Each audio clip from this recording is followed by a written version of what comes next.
পৃথিবীর সবচেয়ে শক্তিশালী জিনিস হচ্ছে আসসালামু আলাইকুম রহমতুল্লাহ। বন্ধুগণ, যারা এই মুহূর্তে দেশ ও বিদেশ থেকে আমার এই ভিডিওটুকুন দেখছেন, সকলকে ধন্যবাদ, মোবারকবাদ জানিয়ে আজকের মতন আপনাদের মাঝে আমি খুবই ইম্পর্টেন্ট একটি কথা নিয়ে আসলাম, যেটা হচ্ছে পৃথিবীর সবচেয়ে শক্তিশালী জিনিস হচ্ছে। এটাকে আপনারা বলতে পারেন? আসুন আমরা জেনে নেই যে পৃথিবীর মধ্যে সর্বশক্তিশালী জিনিস কোনটি। লোহা।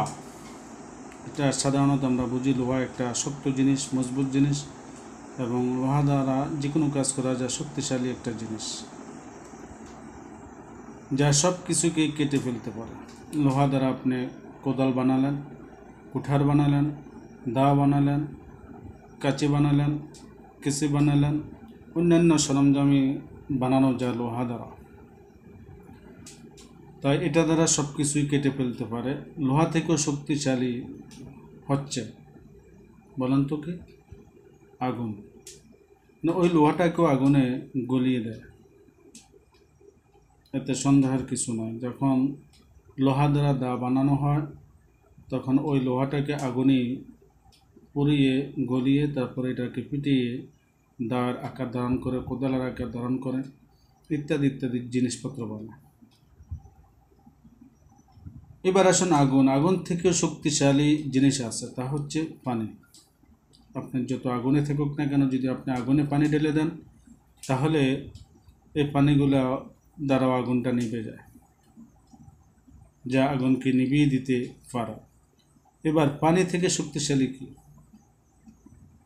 আছে? কি পানি থেকে শক্তিশালী হচ্ছে মানুষ। সুবহানাল্লাহ। সেই পানিকেও পান করে নিতে পারে।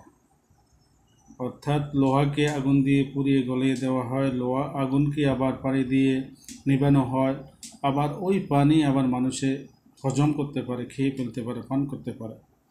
এবার আসুন, পানি মানুষ থেকে শক্তিশালী কি?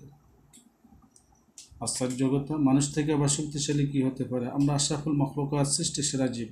আবার আল্লাহ তাআলা আমাদেরকে সুন্দর অবয়ব দিয়ে, সুন্দর চেহারা দিয়ে, আকৃতি দিয়ে আমাদেরকে সৃষ্টি করেছেন। এবার মানুষ থেকে শক্তিশালী কি হতে পারে? মানুষ থেকে শক্তিশালী হচ্ছে মৃত্যু, যা মানুষের অস্তিত্বকে ধ্বংস করে দেয়। মৃত্যুর চেয়েও বড় হচ্ছে, সুবহানাল্লাহ সুবহানাল্লাহ, বলেন তো কোনটা হতে পারে? মৃত্যুর চেয়ে বড় হচ্ছে দোয়া, সুবহানাল্লাহ, যা মানুষকে মৃত্যুর মুখ থেকে ফিরিয়ে আনতে পারে। সুবহানাল্লাহ সুবহানাল্লাহ। অনেক সময় দোয়ার বদলতে অনেক বিপদ আপদ, মুসিবত এবং মৃত্যুর হাত থেকে আল্লাহ তাআলা ফিরিয়ে আনতে পারে। রাসূল সাল্লাল্লাহু আলাইহি ওয়াসাল্লাম বলেছেন যে মানুষ দোয়া এমন একটা জিনিস যা ভাগ্যকে পর্যন্ত পরিবর্তন করে দিতে পারে। সুবহানাল্লাহ।